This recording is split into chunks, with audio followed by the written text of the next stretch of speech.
Hola, buenos días desde ITEC. Como sabéis por la inscripción, este webinar lo vamos a dar entre Elena Pla, responsable de desarrollo BIM en ITEC, y yo mismo, Ferran Bermejo, director técnico. Vamos a dar inicio ya al contenido específico del webinar. Este es un webinar dedicado especialmente a los fabricantes de productos de la construcción. Entre los inscritos nos consta que hay cerca de 200 empresas fabricantes de productos, lo cual pone de manifiesto un interés notable en el contenido de lo que hoy intentaremos explicaros. Y pasamos directamente a comenzar con esta primera imagen, que es un recordatorio simplemente de dos webinars anteriores que realizamos el día 31 de marzo y el 2 de abril, en los cuales explicábamos los conceptos básicos del estándar ECOP y los 6 pasos para crear objetos BIM con este mismo estándar. Como os decía, este webinar se complementa con esos dos anteriores, por tanto, hoy no vamos a insistir en conceptos muy básicos que pusimos de manifiesto ya en su momento y que podéis consultar en los enlaces que se facilitan en esta presentación. Podéis consultar los dos webinars completos y, asimismo, al fondo de la pantalla podéis ver el acceso a la colección completa de webinars de esta serie que hemos denominado Yo me quedo en casa de ITEC, donde, aparte de webinars relacionados con el mundo BIM o con los objetos, etcétera, también podéis encontrar temas diversos de interés técnico y que os animamos a que al menos consultéis la lista de temas donde probablemente encontraréis algunos que también son de vuestro interés. El contenido del webinar de hoy fundamentalmente son esos 3 puntos, por simplificar mucho. Un primer punto donde vamos a ver los cambios en la prescripción de productos y la relación de las empresas fabricantes de productos con sus prescriptores. Ese es un aspecto importante que hay que valorar en este momento de cambio hacia lo digital. Un segundo punto va a ser cuáles son las vías que tenemos para digitalizar productos de la construcción. No hay una vía única, hay distintos modos de aproximación y es necesario hacer una cierta reflexión desde cada empresa para ver cuál es el mejor modo de abordar esta digitalización de productos cuando se entra en BIM. Y la tercera, no menos importante, son algunos aspectos básicos para optimizar la inversión necesaria que deben realizar las empresas cuando quieren entrar en este mundo digital BIM. Esperamos que el conjunto de esos 3 puntos sea de interés para todos nosotros. Para empezar, habría que tener en cuenta que la digitalización basada en BIM, que es el concepto que ha adquirido más fuerza en los últimos años, tiene 2 caras.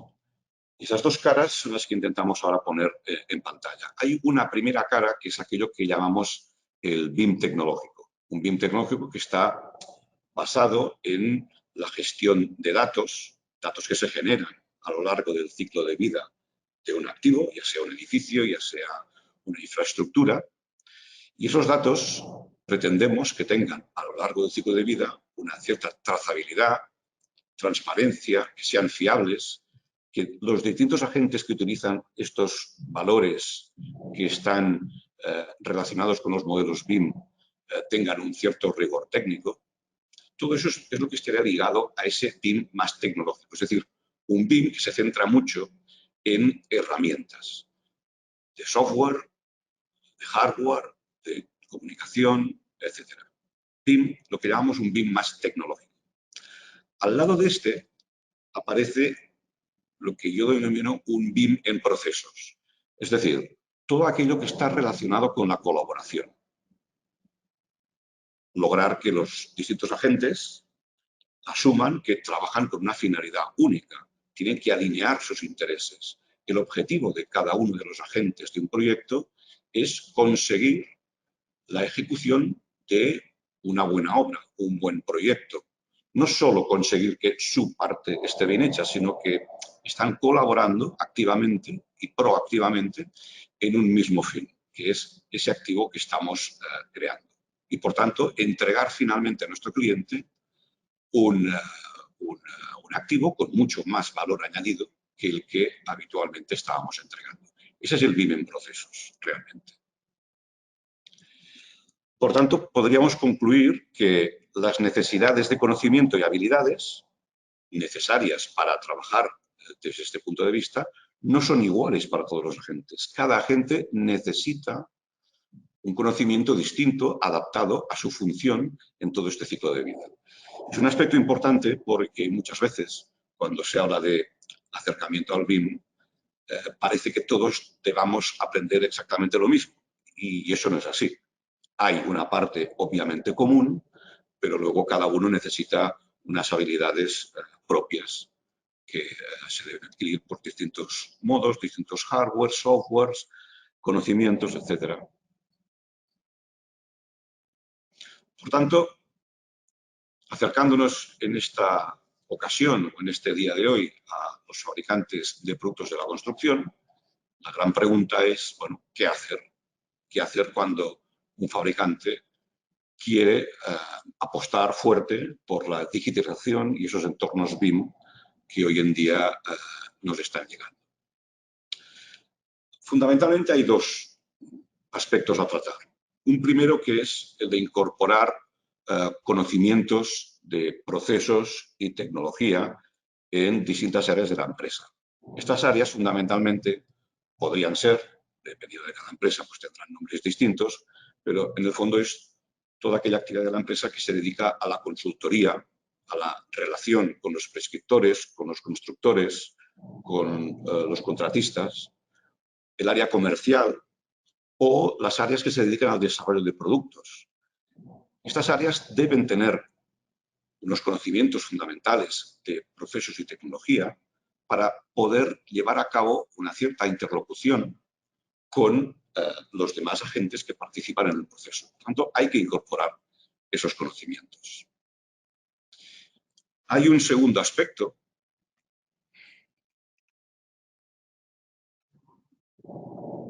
que está relacionado con la entrada en los mercados digitales. Lo que el término inglés que identifica esto, que es el marketplace y que es ampliamente conocido, bueno, pues es algo que habrá que tener en cuenta en el momento en que queramos entrar en la digitalización basada en BIM. Si no accedemos a estos mercados digitales, difícilmente los productos de la empresa serán visualizados y utilizados por los prescriptores que trabajan en entornos BIM. Y esto es lo que os quisiéramos explicar fundamentalmente en la sesión de hoy. Cómo se entra en este marketplace digital, cómo cambia la relación con los prescriptores, qué debemos hacer para ello. Esto nos lleva a establecer una cierta estrategia de digitalización, que no es más que pensar en qué producto tenemos, cómo ese producto llega en las mejores condiciones a un entorno BIM y a partir de ahí emprendemos unas acciones concretas. Eso es la estrategia. Respecto a la primera parte, la de conocimiento de procesos, claro, ¿en qué consiste este conocimiento de procesos? ¿Por qué debemos incorporarlo como un conocimiento en la empresa fabricante de productos? Bueno, pues porque hay que conocer que en ese ciclo de vida de creación de un activo, cuáles son las responsabilidades que se adquieren en cada fase del proyecto. ¿Quién hace qué en ese proceso? ¿Y en qué momento? ¿Cuándo lo hace? ¿A quién se entregan las cosas que producimos? ¿Cómo nos las comunicamos? ¿Cómo nos las traspasamos? ¿Con qué formatos? ¿Con qué herramientas? Todo eso no es más que procesos y hay que conocerlos. Para conocerlos hay una serie de palabras, de terminología que se utiliza en el mundo BIM, en la que debemos tener un cierto conocimiento y una cierta práctica para comprender toda la documentación que ordena de qué forma se llevan a cabo los proyectos y las obras. Y ahí tenéis una colección de aspectos, de términos, que deberían ser conocidos y que deberíamos manejar con facilidad. No os voy a leer todos, por ahí tenéis algunos conceptos. Seguramente algunos de vosotros estáis familiarizados con todos ellos, otros tendréis seguramente más dificultad, pero eso pone de relieve la necesidad de conocer esos conceptos básicos. En todos esos elementos de conocimiento de procesos hay normativa, documentaciones, manuales, guías de BIM, etc. Yo quisiera solamente citar una que me parece que puede empezar a servir para entrar en este mundo, que es la ISO 19650, parte 1 y 2, que es una norma ISO que se aprobó hace algo más de un año, que se encuentra traducida al español y que determina cómo se gestiona la información en los procesos de proyecto y construcción de obras. Las ISO, como todas las ISO, pues a veces no son muy agradables de leer, no son muy amigables, y para quien quiera hacer una introducción previa, existe este documento introductorio gratuito del que tenéis el enlace.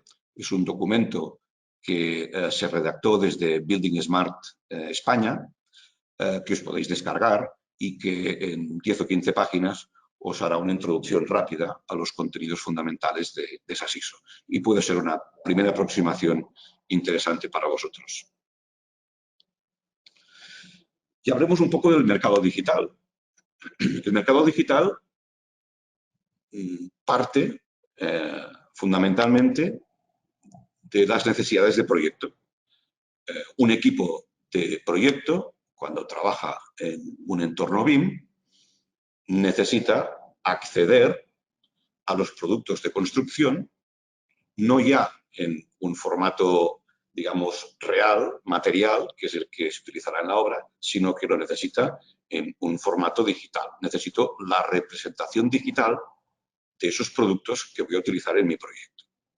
Y claro, ¿cómo los buscan? ¿Cómo acceden a esos productos digitales? Bueno, pues acceden a partir de páginas web distintas. Hay muchas por el mundo. Aquí hemos puesto 4 de ejemplo que pueden encontrarse en castellano.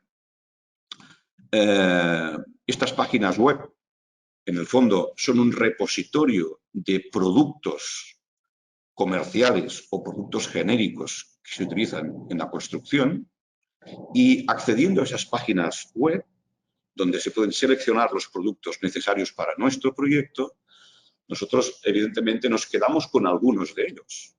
Y cuando nos quedamos con algunos de ellos, esos productos empiezan a formar parte del modelo digital del proyecto que se está desarrollando. Conclusión: si alguien busca un producto en una plataforma digital, en un mercado digital, y ese producto no existe en formato digital, va a ser imposible que ese producto entre en un proyecto. Ese es un tema clave. Por tanto, la prescripción de productos debe tener en cuenta su presencia en una plataforma digital, una o varias, las que considere oportunas, para que su producto sea localizado por los proyectistas que trabajan en el entorno BIM. El no estar en una plataforma digital, el no tener los productos en formato digital, con el paso del tiempo van a ser cada vez una barrera más insalvable para que un producto llegue a ser introducido en un proyecto de construcción. Ese es un tema que debemos entender. ¿Y qué es un objeto BIM? Esta representación digital de un producto de la construcción. Bueno, pues esta pantalla lo muestra muy claramente. Hemos cogido un ejemplo muy concreto. Una puerta de emergencia que tiene, por un lado, una representación en 3 dimensiones y, por otro lado, tiene unos datos vinculados a esa puerta. unos datos que son, en su mayoría, datos de características técnicas, de características económicas, de códigos de clasificación que se utilizan en los entornos BIM. Por tanto, no perdamos de vista la importancia de lo que denominamos objeto BIM, tanto desde el punto de vista de aspecto tridimensional geométrico como de contenido de datos que en algún momento van a ser precisos en el proyecto. Esta combinación de estos dos mundos, el tridimensional, la representación gráfica, más la de los datos o metadatos asociados, componen lo que llamamos un objeto BIM. Y ese objeto BIM en sí mismo es una pequeña base de datos. Esto debería quedar también muy claro.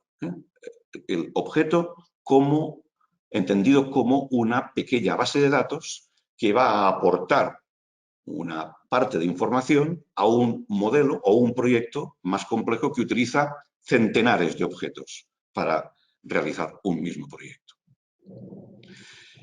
En la página web del estándar ECOP, a la que todos podéis acceder y os podéis registrar gratuitamente, hay un apartado de FAQs donde se define qué es un objeto BIM. Esto lo podéis ver en cualquier momento. En esta pequeña definición aparece justamente ese concepto que comentábamos ahora. Si os dais cuenta, nos habla de que los objetos son unidades de información dentro de un modelo BIM con representación geométrica en 2 o 3 dimensiones y con las propiedades y valores definidos por el objeto. Esta es la definición más clara de un objeto BIM. Entonces, ¿qué ocurre? Pues que cuando se proyecta, como estamos viendo en esta imagen, aquí estamos en la imagen de la izquierda con un edificio que se está proyectando o que se está construyendo virtualmente, nosotros necesitamos elementos. Necesitamos elementos constructivos que van completando ese edificio. Aquí hay un edificio, pero podría ser también una infraestructura, una obra pública. Estamos viendo cómo, por una parte, vemos el edificio ya más elaborado, pero a su lado tengo otros componentes que voy a tener que colocar en ese edificio. Unas ventanas, unas puertas, unos pilares, unas zapatas de cimentación. Bien, todo esto que vemos aquí suelto alrededor del edificio son objetos que alguien ha ido a buscar a una página web, los ha seleccionado en función de sus necesidades, de sus propiedades, de atributos, de valores que necesita para su proyecto y se los trae a su proyecto para colocarlos y completar el proyecto como vemos en la imagen de la derecha, donde tenemos ya un proyecto terminado, donde se han utilizado todos esos objetos. Esta es la mecánica de cómo un objeto llega a un proyecto.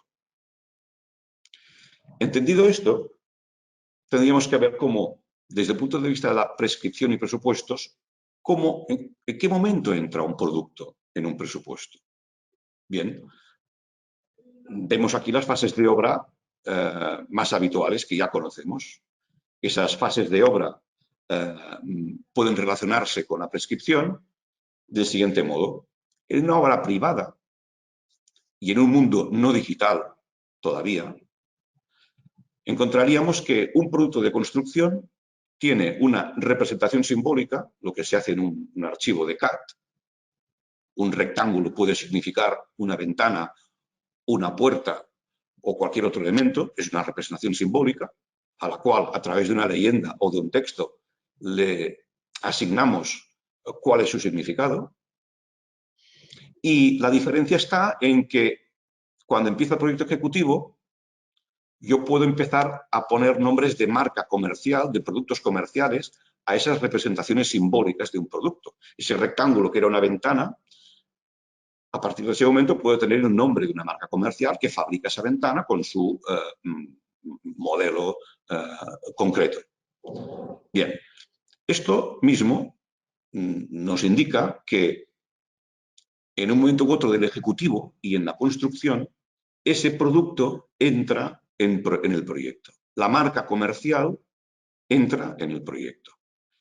En la obra pública hay alguna pequeña variación, porque como no podemos poner marcas en las fases de proyecto básico y ejecutivo, La representación simbólica genérica se extiende hasta prácticamente la adjudicación de obra, donde ya los constructores obviamente deben comprar marcas comerciales y, por tanto, el producto de marca entra fundamentalmente en la parte de construcción. Eso es lo que ocurre en el mundo no digital.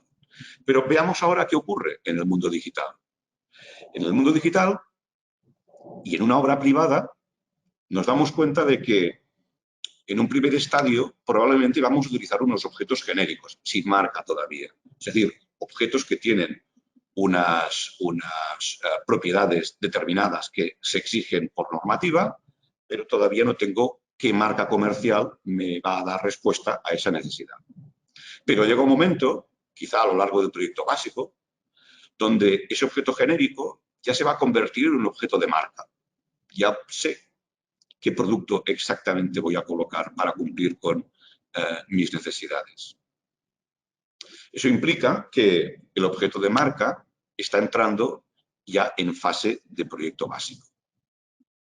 Si analizamos en obra pública, tenemos un pequeño inconveniente, y es que en obra pública y con la normativa actual, todavía no es posible definir marcas comerciales en esas fases de básico y ejecutivo. Y los objetos de marca siguen estando a partir de la construcción, en principio. Insisto que esto es en obra pública. Por tanto, estamos en la misma fase, teóricamente, para entrar un producto dentro de una obra de construcción, en un proyecto. Pero lo que ocurre es que el objeto genérico puede ser muy parecido al objeto de marca. Y eso nos daría la oportunidad de entrar con un objeto que no tiene el nombre de la marca, pero sí tiene todas las características fundamentales de esa marca. Y eso puede permitir que entre en proyecto también a nivel de proyecto básico. Diríamos que el objeto genérico es prácticamente el objeto de marca al que todavía no le hemos, o que lo hemos hecho anónimo. Sería el concepto más claro. Coger un objeto de marca y hacerlo anónimo. Eso nos permitiría entrar muy pronto. Con lo cual, nos encontramos con esa situación. Y es que, en relación a las obras tradicionales, no digitales, la entrada de un producto en un proyecto se puede avanzar un número de meses muy importante. Es decir, pasamos de entrar casi en finales de ejecutivo o construcción a tener la ocasión de introducir un producto dentro de la fase de proyecto básico. Este avance en el tiempo es muy importante y creemos que los fabricantes de productos deben considerarlo. Esta representación simbólica a la que nos referíamos antes nos lleva a que un objeto de marca, obviamente, tiene unos conjuntos de propiedades y unas propiedades, como vemos en la pantalla, en este ejemplo de una fachada, de un cerramiento, tiene una serie de propiedades. Entre este conjunto de propiedades, tiene un conjunto que es el que determina quién es el fabricante, el modelo y el producto exacto que habrá que encargar cuando se quiera incorporar a obra. Pero es que antes de tener el objeto de marca, como os decía, yo tengo la ocasión, tengo la posibilidad de que en un objeto genérico yo pueda borrar, eliminar o suprimir temporalmente este conjunto de propiedades, preset products, donde está identificado el fabricante y el producto. Y asimismo, donde veis en rojo en la segunda pantalla la referencia, renombrar el elemento BIM, haciendo que la marca comercial no aparezca, sino que aparezca un nombre mucho más genérico. ¿Esto qué garantiza? Garantiza que yo puedo meter en proyecto un producto que responde a todas esas propiedades que son propias de un producto comercial, para que en el momento determinado pueda dejar de ser anónimo y aparezca ya con nombre y apellidos dentro de un presupuesto y un proyecto. Bien, esta es la manera que tenemos hoy en día de entender cómo está cambiando la prescripción en este mundo que utiliza los objetos para generar proyectos de construcción.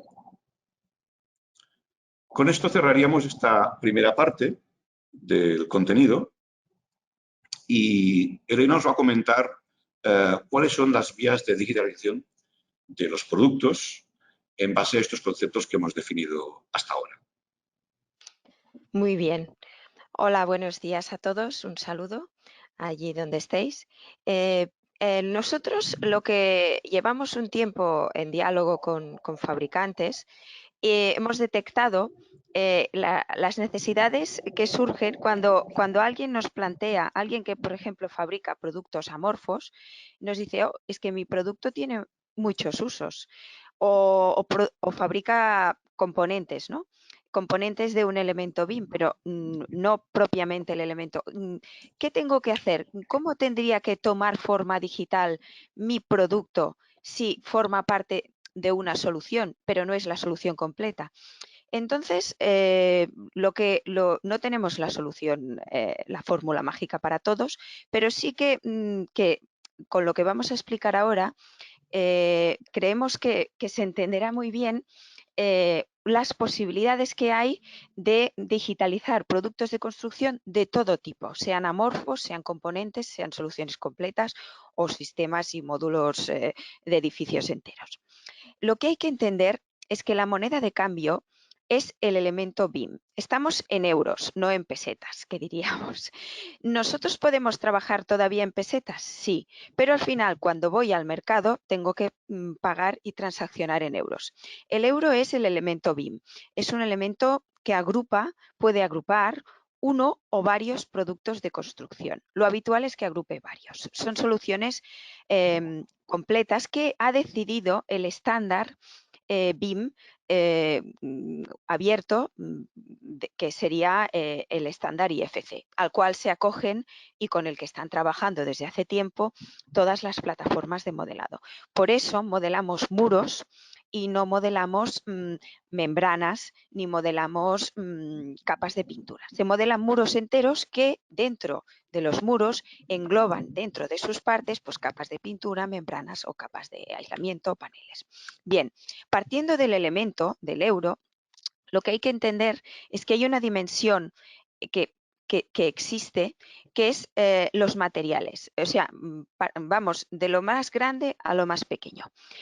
Bueno, al nivel de base. El nivel de base son los materiales BIM, que es lo que tenemos a la izquierda. El material es lo que también, buscando una analogía, sería la plastelina. Si yo tengo que hacer en plastelina mi muro, ¿cuántas plastelinas y de cuántos colores voy a tener que componer? Voy a tener que usar. ¿De cuántas capas estoy hablando? ¿De qué está compuesto mi muro? ¿De 5 capas? ¿Una capa de yeso, de madera? Esto es lo que es el material, ¿no? Y yo una capa o un punto intermedio entre el material y el elemento, que sería la capa. Es decir, el material BIM se da en forma amorfa. Yo tengo una lista o materiales listados en plano que todavía no tienen forma, pero si toman forma de perfiles, de capa, de subestructura, es lo que se llama la capa o la parte del elemento. Cada fabricante se tiene que plantear su gama de productos, qué forma quiere adoptar dentro del modelo BIM.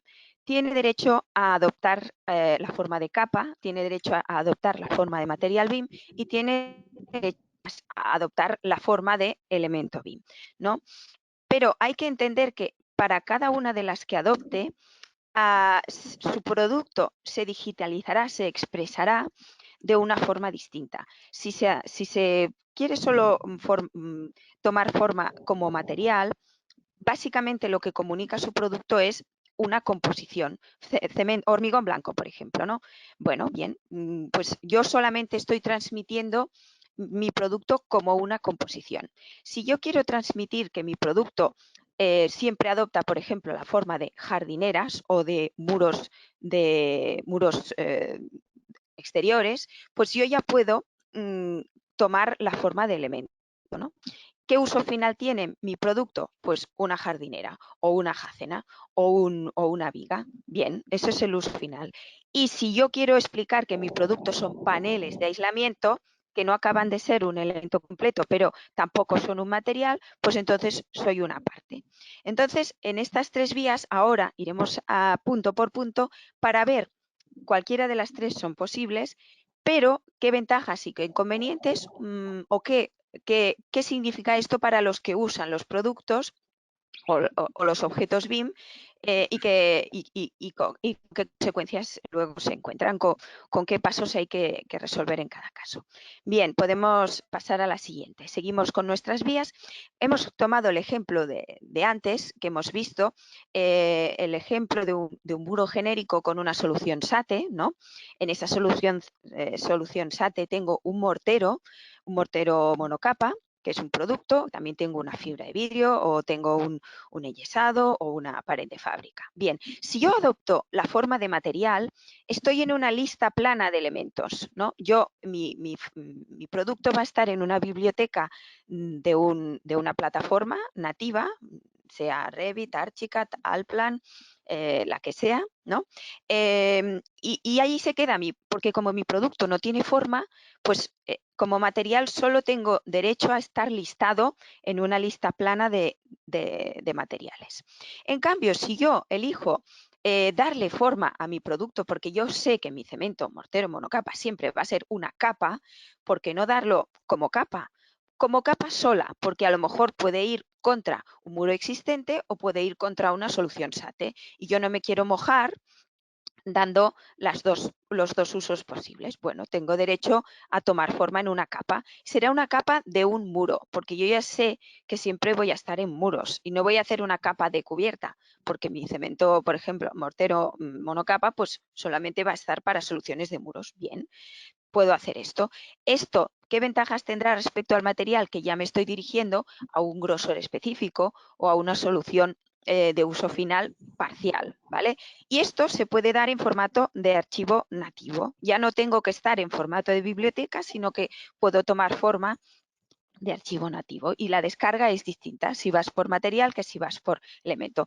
Tengo un grosor específico, a eso sí me tengo que mojar con ese grosor. Si soy de 30 milímetros no voy a ser de 10 y no voy a ser de 5 centímetros, voy a ser de un grosor, porque si yo tomo la forma de capa ya me tengo que mojar.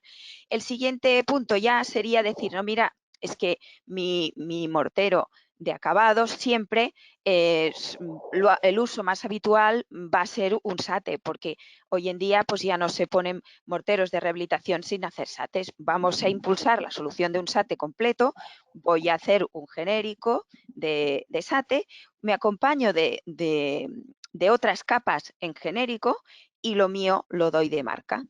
Este formato final de entrega, de descarga, es el mismo que el de la capa, pero es más completo porque hay alguien que ha decidido ya el grosor de la fábrica, el grosor del acabado interior y el grosor del aislamiento o las capas de sujeción al SATE, si es fijación, mecánica, adhesiva o lo que sea. Bien, estas vías, las tres son posibles, no tenemos la solución. ¿Cuál es la mejor? Depende. Yo creo que ahí va el que los fabricantes entiendan, las conozcan las tres vías y conforme a esto vayan decidiendo. Bien, seguimos a la siguiente. Bueno, ¿dónde se pone de manifiesto el producto? Pues en las partes amarillas que les hemos marcado ahora, ¿vale? Mi producto luce a efectos de material en el nombre del material y a efectos de los elementos y de la capa, pues en el nombre de la capa o del elemento, que también habría un nombre de tipo. Bien, seguimos. ¿Qué más luce de ahí? En IFC estos materiales no tienen una expresión directa, ¿vale? Sí que la tienen como capa o como elemento. Los materiales no se transmiten en IFC a no ser que hayan tomado una forma concreta, ¿vale? La capa y el elemento exportados a IFC, aquellos dos que hemos visto antes, pues adoptan esta forma, tal cual. Bien, entonces ahí ya va una diferencia respecto al material respecto a los otros dos vías, lo cual no quiere decir que no sea conveniente, pero hay que saberla. Siguiente, vamos a ver qué propiedades se muestran en nativo. ¿Qué pasa? ¿Por qué nos interesa el BIM? Por la I, por la información. Resulta que no estamos transmitiendo modelos geométricos, formas geométricas. Estamos transmitiendo formas geométricas con colores, con información técnica asociada. ¿Cómo luce la información técnica si eres un material en una plataforma nativa? Pues como haya decidido la plataforma. En este caso, pues le luce con unas características y puede ponerse un nombre de material. Tienen unos cajoncitos, unos puntos previstos donde definir información. ¿Cómo luciría si somos una capa o una parte del elemento? Adoptando todas las propiedades del elemento final, es decir, todas las propiedades de un muro, de una cubierta, de donde esté usado, pero dejando en blanco todo aquello que es específico del muro completo, de la solución completa. Entonces, yo doy una información parcial, pero en el formato final del elemento. Y si yo soy un elemento, lo que doy es la solución con las características completas del sistema completo. ¿Vale? Entonces es más rico en este sentido dar el elemento. Pero bueno, si alguien quiere seguir siendo una capa, que sepa que puede dar esta información parcial. En todos los puntos amarillos, en todas las zonas amarillas, es donde le luciría el nombre del producto, el nombre del fabricante, dirección a la web, relación con una partida de obra de un banco concreto, lo que convenga. ¿Vale? Todo esto luce. La I del BIM, la I información, luce en los objetos BIM, ¿vale? De marca. Seguimos. ¿Qué propiedades se mostrarán en IFC? Pues más o menos las mismas que antes, pero en el caso de los materiales, muy poquitas.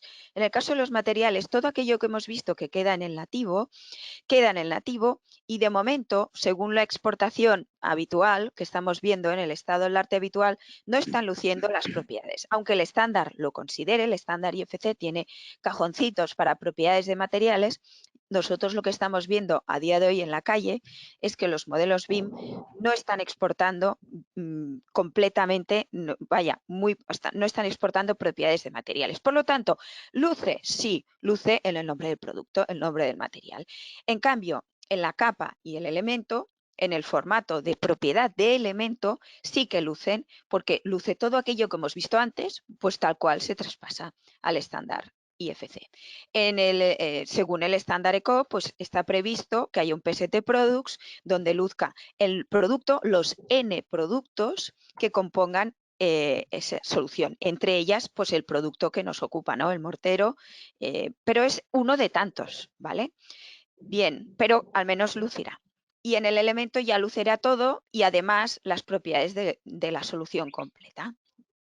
Ahí se ve tal cual, prosaicamente, pues lo que se estará viendo en los modelos BIM finales, que cuando se entreguen una administración pública que pida, por ejemplo, estándar IFC, o cuando se entreguen nativos, que también entonces se verá lo mismo, pero en el formato nativo que hemos visto antes. Seguimos. ¿Qué más?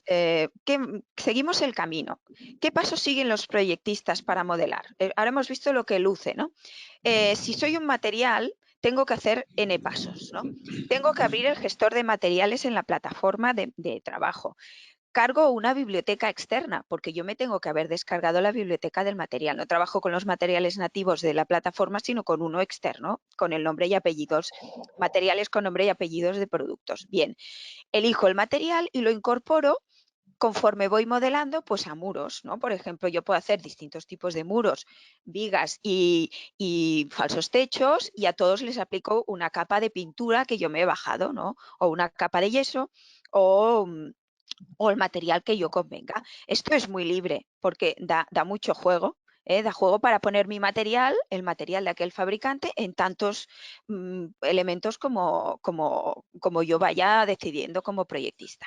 Si soy una capa o parte de elemento, me he bajado la capa o parte de elemento, inserto la capa, la elijo, pero entonces esa capa luego hay que completarla con la solución final. Imaginemos que hemos bajado esa capa del mortero monocapa, claro, me falta todo lo de atrás.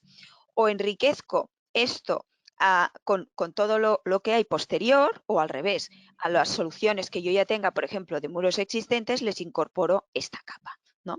Hay que hacer este trabajo de completar la solución de los elementos. Y en el caso del elemento, pues se inserta también y se elige. Y en principio está listo para usar si ese uso es el que yo he previsto. A mí ya me va bien esa fábrica que yo tengo en ese SATE o me va bien toda la solución. Si no me va bien, la capa y el elemento, las dos, también incluyen lo anterior, porque yo al insertar el elemento también inserto implícitamente los materiales y las capas y siempre tengo opción a, aparte de usar ese SATE o esa solución completa, usarlo igual que lo anterior. Es decir, que la solución de elemento incluye las otras dos. En cambio, la de material sería la de menor nivel de uso. Pero bueno, que a lo mejor es la que interesa, ¿no? Pero estaba bien como mínimo ver qué pasos y cuánto trabajo se puede ahorrar o posicionar al producto dentro de un modelo. Bien, siguiente paso. ¿Y qué pasos hay que hacer para exportar a IFC con estándar ECOP? Bueno, claro, ¿qué pasa? Si soy un material, resulta que las propiedades del elemento van a cambiar si yo incorporo mi elemento o no. A lo mejor hay una prestación de mi muro que mejora, ¿no?, con ese material. ¿Quién va a cambiar esa prestación? Pues la voy a tener que cambiar yo como proyectista. El proyectista tiene que ir a definir propiedades y valores del producto en los elementos, porque como el elemento lo he hecho yo, pues yo lo tengo que modificar, ¿no? Además, tendré que asignarle partidas de obras si es que voy a vincularlo con un 5D y configurar y exportar, ¿vale? Esto es común tanto en el material como en la capa, porque la capa va sola, no tiene propiedades de conjunto de solución constructiva y voy a tener que definir las propiedades de la solución constructiva tanto si soy una capa como si soy un material. Siempre habrá un complemento que hacer. En cambio, en el elemento, en principio, yo ya tengo las propiedades del elemento completo, a no ser que lo modifique y lo adapte y haga una variante de ese elemento, yo eso ya, como el fabricante ya me lo ha dado, pues ya lo tengo completo. Tengo la transmitancia de la solución completa o su grado de impermeabilidad o las prestaciones técnicas que hayan considerado. Entonces, en principio, cuando uno toma forma de elemento, lo que hace es avanzarle el trabajo a los proyectistas, ¿vale? Si no, pues se queda y ese trabajo al final alguien lo tiene que hacer. Y además la responsabilidad la asume el proyectista siempre, ¿no? Pero al menos ya viene garantizada por alguien que ha dado una solución completa. Bien, entonces acaba tomando forma cuando se exporta, pues el modelo que hemos visto antes, ¿no? De un modelo con objetos tridimensionales asociados a una información y unos valores que tienen valor porque sirven para prescribir las soluciones técnicas. Nosotros entendemos que el BIM tiene que reducir la fuerza de la carga de las memorias porque mucha prescripción va a pasar al modelo y las memorias van a perder peso, tendrían que perder peso y centrar sus esfuerzos en cuestiones de ámbito de proyecto y no tanto del ámbito de soluciones constructivas que en principio estén bien definidas ya dentro del modelo BIM. Bien, entonces, el último paso, bueno, sigue.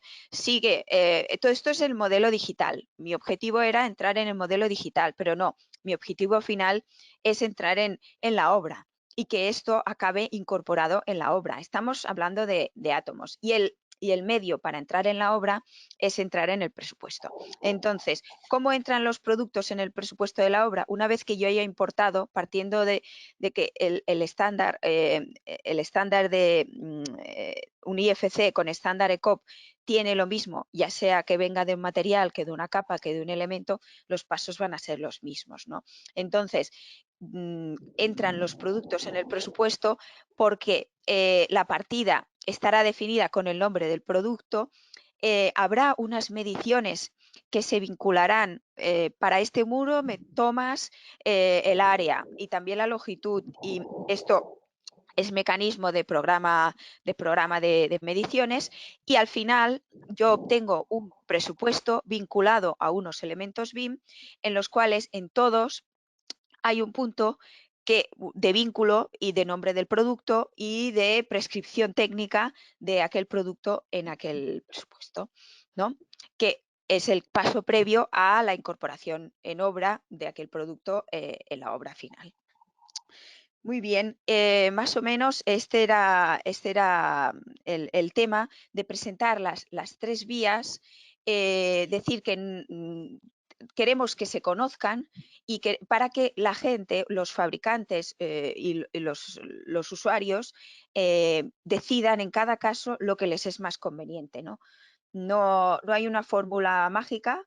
Y bueno, dependiendo de las soluciones y de los usos, a lo mejor interesa, bueno, ahora Ferran lo explicará mejor, pero la estrategia tiene que ser conocedora y plantear cualquiera de estas tres vías, ¿vale?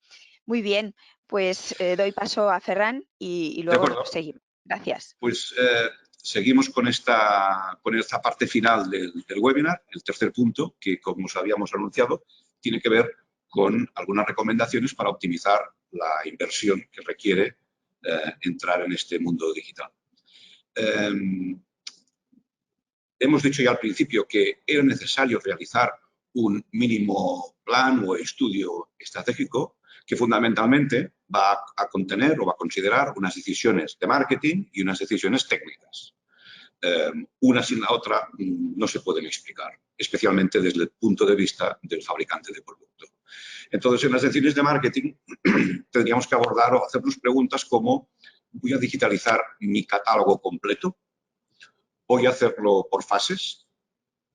O bien, quiero priorizar productos cuando entre en estas fases. Si no hago un catálogo completo, puedo priorizar productos y en ese caso yo podría plantearme consolidar productos que tengo en el mercado que me interesa que sigan teniendo mucha fuerza en el mundo digital, o bien reforzar los más innovadores o aquellos que me distinguen de la competencia. En cualquier caso, es una reflexión que hay que hacer.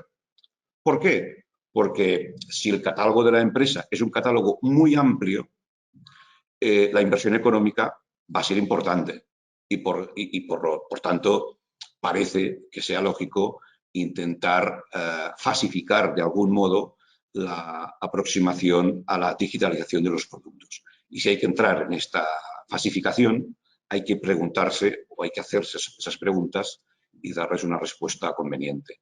Y finalmente, decidir si vamos a ir con un elemento propio o un elemento consorciado. En este sentido, recuerdo lo que acaba de comentar Elena hace un momento. Un objeto que tiene muchas capas, está formado por distintos productos comerciales. Puede ser que una empresa venda el kit completo y, por tanto, puede hacer un objeto de todo. Pero también puede darse el caso de que una empresa tan solo comercialice quizás la capa de aislamiento de esa solución constructiva. Bueno, pues si solamente fabrica de aislamiento, va a tener dos opciones. Una, hacer un objeto genérico en el que todos los elementos, todas las capas son genéricas y solamente hay una con nombre y apellidos, que es el aislamiento. O bien hay otra opción, que es ponerse de acuerdo con otras empresas que fabrican otros componentes de esta fachada y hacer un objeto que llamamos consorciado. Y, por tanto, en ese mismo objeto intervienen distintas marcas comerciales. Bueno, pues hay que analizar esta estrategia. Por otra parte, en las decisiones técnicas nos podemos encontrar si vamos a hacer un producto, un material, o vamos a hacer las dos cosas. Vamos a hacer un catálogo de productos y un catálogo de materiales, la solución mixta que llamamos. Por otra parte está el nivel de parametrización. ¿Cuántos casos voy a hacer? ¿Voy a hacer casos tipo, casos ejemplo? ¿Voy a reflejar todas mis gamas o series completas? ¿Y de qué modo voy a reflejar esas gamas o series? ¿A través de parámetros o a partir de objetos distintos para cada espesor, por ejemplo, de un producto? Es una reflexión también importante hacer. Y otro tercer punto, la normativa técnica de construcción que hay que aplicar. Ese es un punto no menor, porque cuando cualquier empresa fabricante de productos intenta llevar su producto a un país específico, ese país puede tener una normativa propia para ese producto en ese país.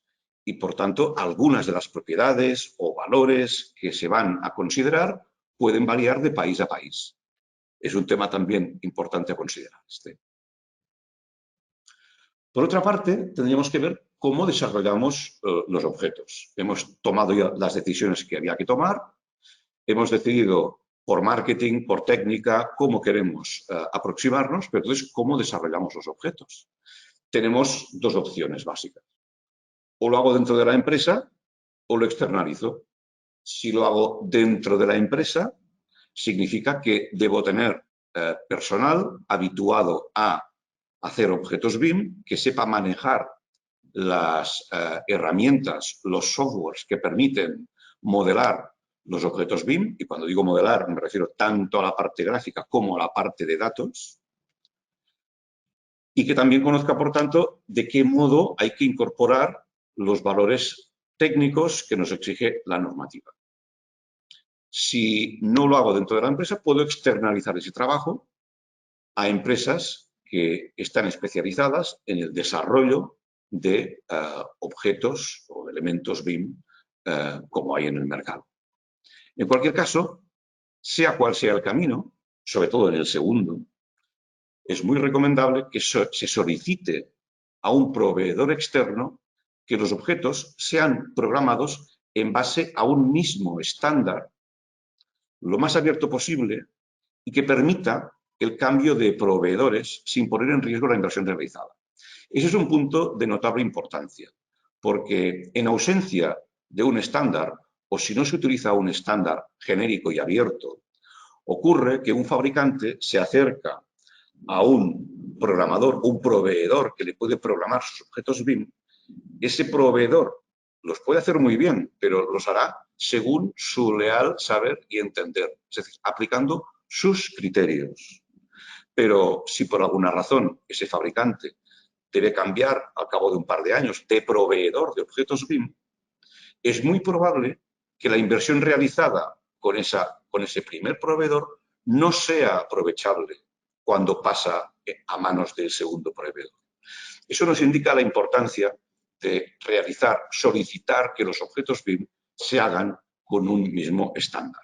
A partir de ahí, nuestra propuesta es la de solicitar que los objetos BIM se desarrollen con lo que denominamos el estándar ECO, que reúne toda una serie de condiciones que hemos ido poniendo de manifiesto en los últimos webinars. Esta necesidad de estandarización atañe no solo a los fabricantes de productos. Los fabricantes, desde luego, lo que necesitan es que tener rigor técnico, optimizar esta inversión, como comentábamos ahora respecto a sus objetos, pero también atañe a los creadores de objetos BIM, creadores que pueden ser proyectistas. ¿Por qué? Porque les permite ofrecer un producto basado en directrices establecidas por una entidad independiente y que está especializada en términos de homologación y certificación.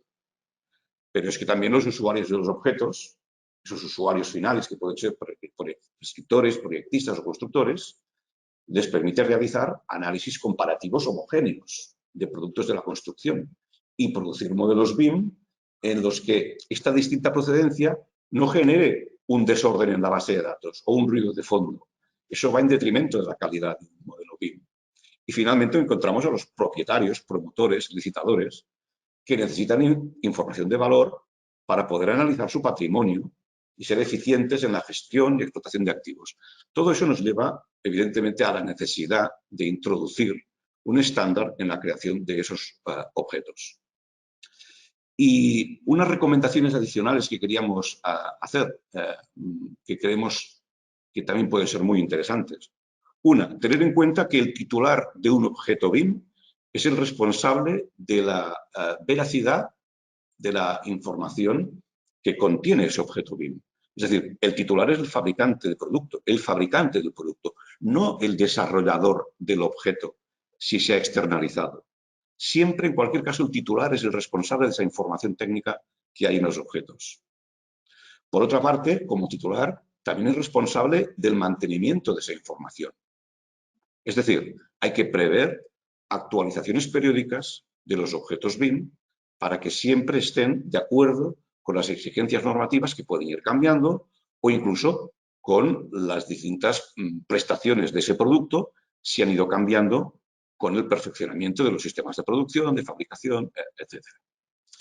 Y un tercer punto es que cuando se desarrollan objetos es necesario que se desarrollen con software que disponga de licencias vigentes, no producir objetos con softwares que no tengan licencias acreditadas, y en el caso de externalizar esta producción, que se trate de empresas o profesionales solventes.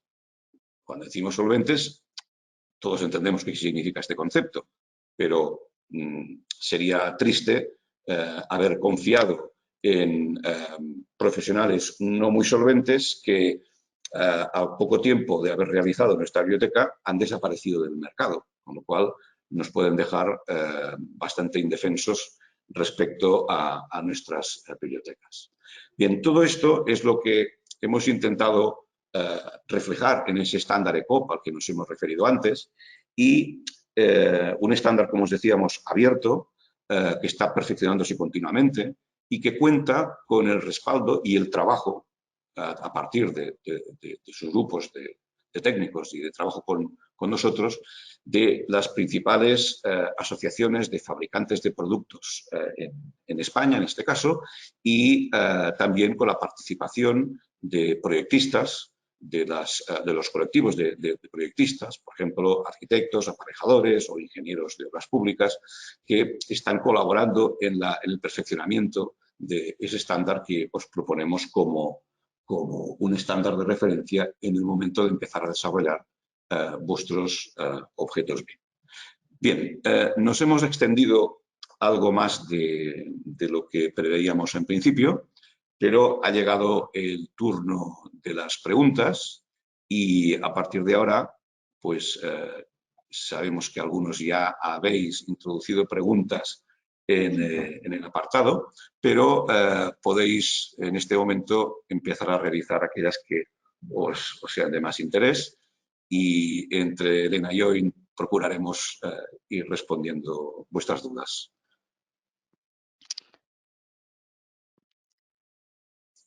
Tenemos dos. Cuando quieras empezamos, Ferran. Sí, yo empezaría ya por la primera, si quieres Venga. leerla, porque la gente no las está viendo. Ajá. ¿La anonimización de marcas es aún un proceso manual o se puede hacer automáticamente? Pregunta Paul Espinoza. Pues no, todavía es manual, porque hay un punto de cambio de nombre en el tipo, ¿no? En el nombre del objeto. Si realmente se quiere hacer anónimo, habría que hacerse titular y adaptar ese objeto inicial. Y entonces siempre habrá un cambio manual, y yo digo responsable, ¿no? Porque entonces si cambias la titularidad ya asumes tú esa responsabilidad, si la quieres hacer.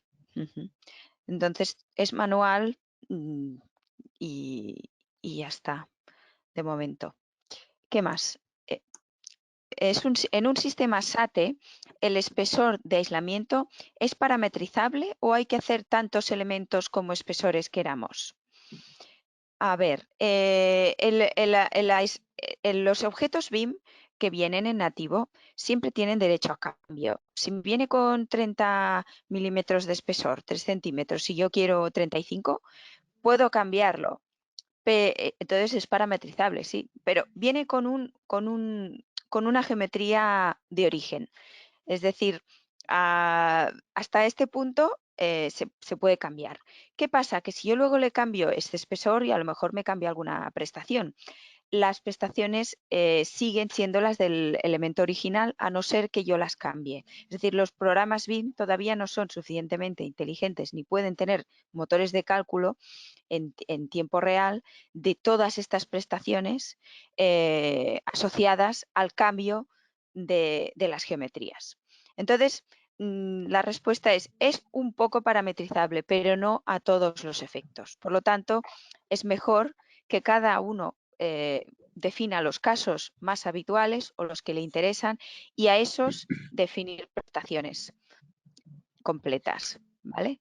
Yo No sé complementaría si, Ferran, esto, sí, ¿cómo Elena, lo sí, yo ves? complementaría esto diciendo que evidentemente aquí hay un componente importante que son las limitaciones técnicas que tienen las plataformas de modelado. Es decir, dependiendo de qué plataforma de modelado utilicemos, tendremos unas posibilidades u otras. Hoy en día, esas plataformas de modelado diríamos que no permiten grandes alegrías en parametrización. Es decir, permiten hacer cosas, obviamente, Muy pero no parametrizaciones tantas. geométricas. Sí, sí, exacto, más geométricas, porque no Sí, hacen recálculos, ¿eh? Y ese es un punto muy importante que ya lo ha citado Elena, pero es de vital importancia. Es decir, yo puedo coger un objeto y cambiarle espesores de aislamiento, o podría incluso parametrizar esos grosores y cambiarlos.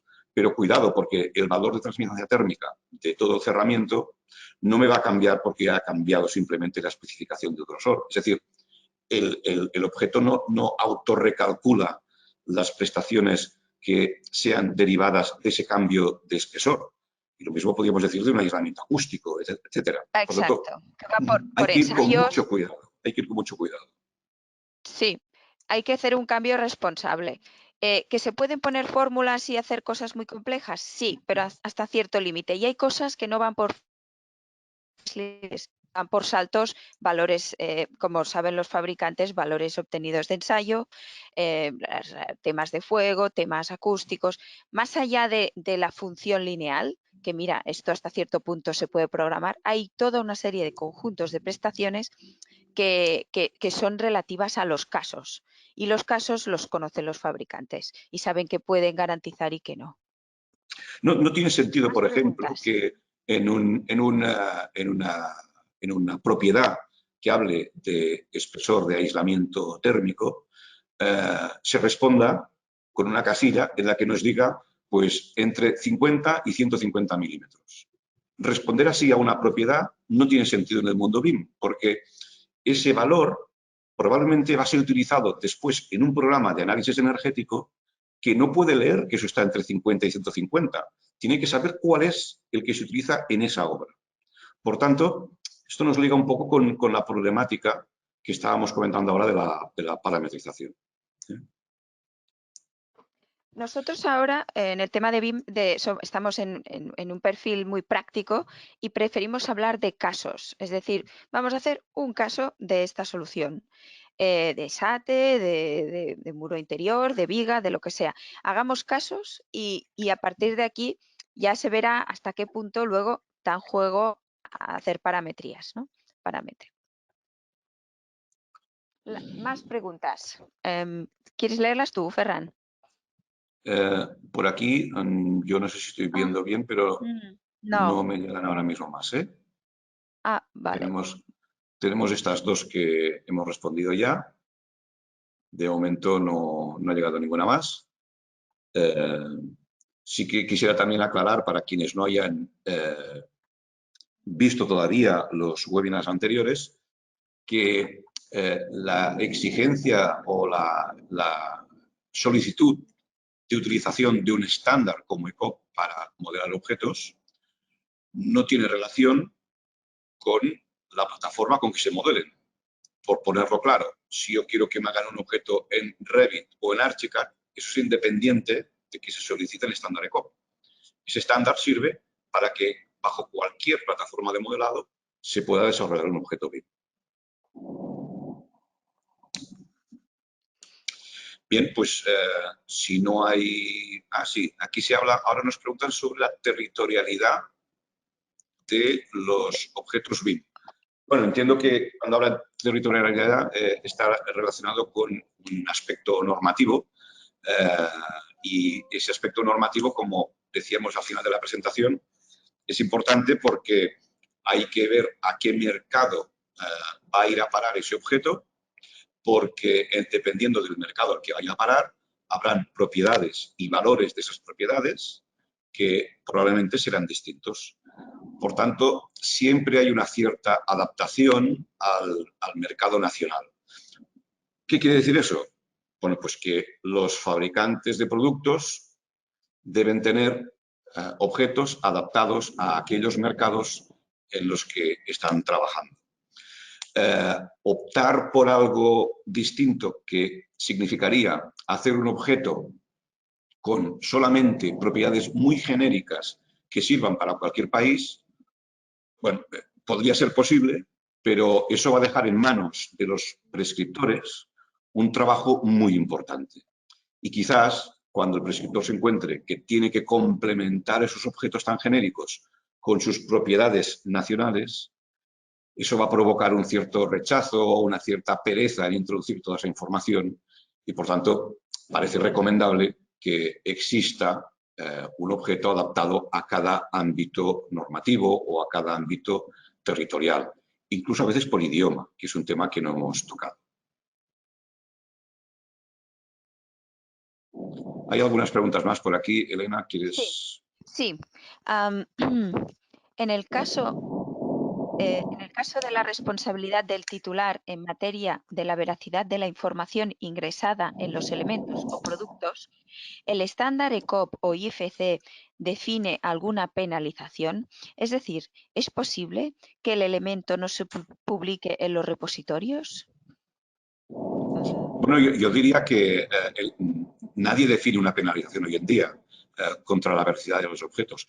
Aquí lo que puede haber son algunos litigios que pueden llegar a tribunales, como conocemos en algunos casos, de problemas que han habido con información contenida en objetos o en propiedades que no eran las correctas o que aportaban valores falsos, ¿no? No hay penalizaciones en este momento establecidas, salvo esas demandas que podrían existir. ECOP e IFC son realmente estándares que hablan de contenidos, no son un reglamento legal. Otro tema que es destacable de esta pregunta es la parte final, cuando dice, ¿es posible que el elemento no se publique en los repositorios? Bueno, el que se publique o no se publique va a depender de que el objeto como tal esté bien construido, digamos así. Pero alguien que cuelga en su página web un objeto no puede verificar que las propiedades sean correctas. Siempre es el fabricante el que da la cara, por decirlo así, de las propiedades. Sin ir más lejos, los fabricantes saben perfectamente que existe un documento que es la declaración de prestaciones. Ellos son responsables de esas prestaciones. Esas mismas prestaciones forman parte del objeto BIM. Por tanto, es el propio fabricante siempre el que es responsable del contenido de un objeto. Otra cuestión distinta es que en algún momento surjan certificaciones específicas de objetos BIM, que hoy en día todavía no existen. Miramos otra pregunta, Elena. Sí. Buenas. ¿En qué momento se introduce precio de los materiales en un proyecto BIM? ¿Se puede enlazar con bases de datos tipo precio centro? Sí. Sí, claro. A ver qué dices. Sí, bueno, de hecho, los objetos en estándar ECO tienen un conjunto de propiedades, un PSET, como les llamamos habitualmente en la jerga propia, donde existen en esos PSET, en esas propiedades, la identificación del banco de precios que estamos utilizando, el código de partida que tiene en ese banco, y si eso se introduce a nivel de objeto, en el momento preciso en que un objeto entra en un proyecto BIM, en ese momento ya hemos enlazado con el proyecto.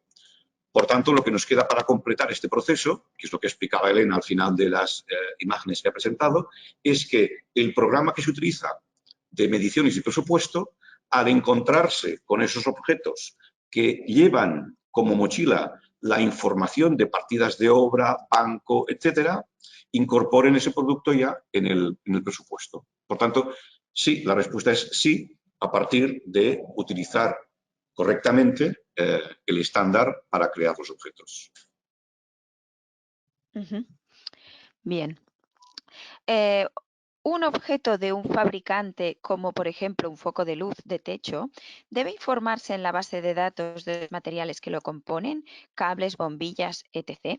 A ver, ¿hasta qué punto vamos a poner todos los componentes? Ahora la respuesta. Todos los componentes de aquello dentro del objeto BIM. Hay que pararse en algún punto. Entonces, nosotros proponemos que paremos en el punto en la forma como se incorpora ese foco. Si ese foco de luz, yo escribiendo solo el nombre del foco de luz, ya va a arrastrar dentro de sí, cuando lo compre y cuando lo instale en obra, todos los cables y las bombillas, perfecto. No tengo que poner, a lo mejor, ni modelar ni cables ni bombillas, porque lo que tengo que modelar es a lo mejor el foco de luz en la carcasa, en el concepto completo. Si resulta que pidiendo el foco de luz me voy a dejar la bombilla y los cables que no están incluidos en el presupuesto y que no están, y luego, claro, no me vendan a la obra, sí que tendría que prescribir en el presupuesto seguro, especificar bombilla y cables, y a lo mejor en el objeto puedo seguir manteniendo la carcasa, pero ligándolo a las 3 partidas, a la de bombilla, a la de cables y a la de foco. Es decir, hay margen. O si yo quiero, soy muy purista, digo, no, no, yo también quiero, que no es verdad que no se están modelando los cables, quiero poner los cables o la bandeja de cables y quiero poner además la bombilla. Bueno, de menos a más se puede elegir, pero de menos a más lo mínimo sería como mínimo tener prescrito o ampliado una gran partida que lo cubra todo, o hacer 3 partidas asociadas a un objeto, o hacer 3 objetos, de menos a más.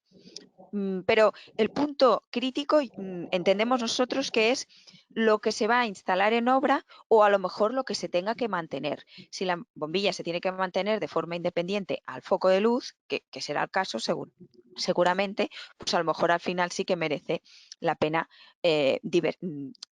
separarlos en 2, ¿no? Pero todo esto es dependiendo de los usos BIM, dependiendo del alcance que quiera poner cada uno. Ya hemos dicho antes que no tenemos la fórmula de la Coca-Cola, pero está bien ser consciente de para qué queremos las cosas. No sé si quieres completar algo más, Ferran. No, yo creo que ha quedado ya bastante claro. Una nueva pregunta. En obra pública, ¿cómo se aplicaría el cambio de precio final adjudicado? Bueno, esto es un tema, digamos que ya va más allá de BIM, o sea, no es solamente de BIM.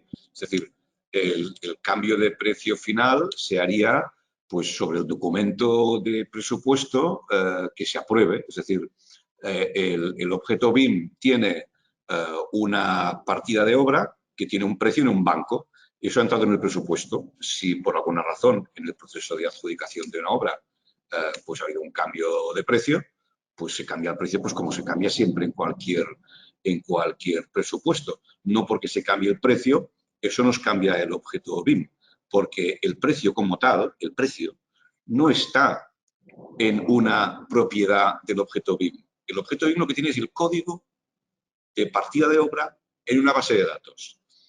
Eso, cuando entra en juego y se combina con el programa de presupuestos, es el programa de presupuestos el que tiene el precio. Espero que responda a la pregunta esta. Hay una más.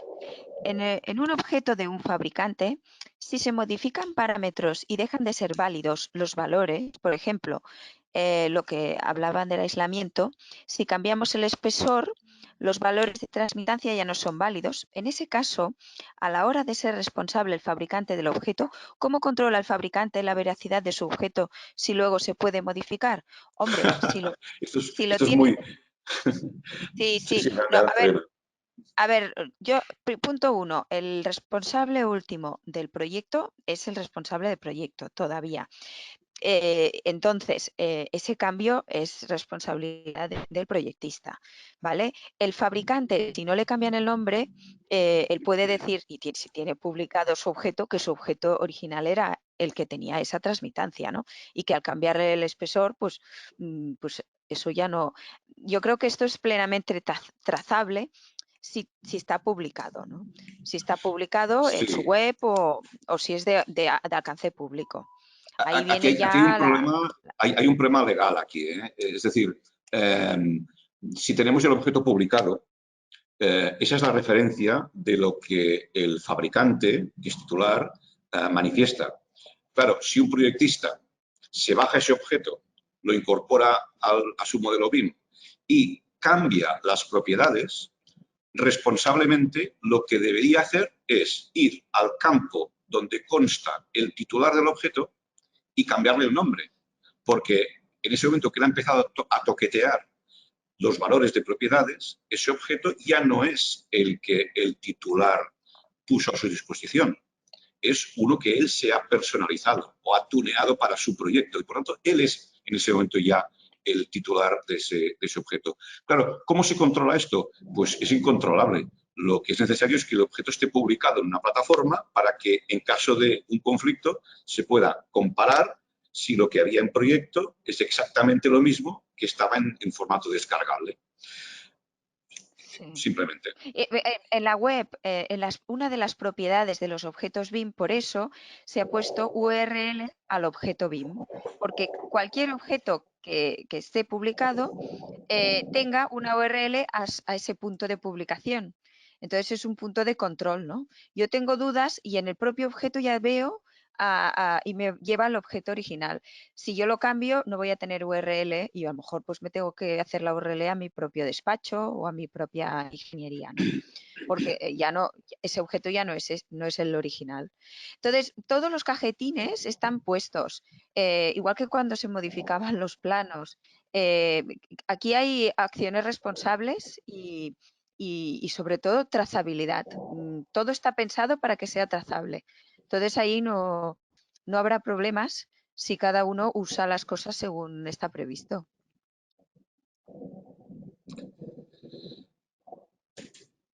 Bien, no veo más preguntas en este momento.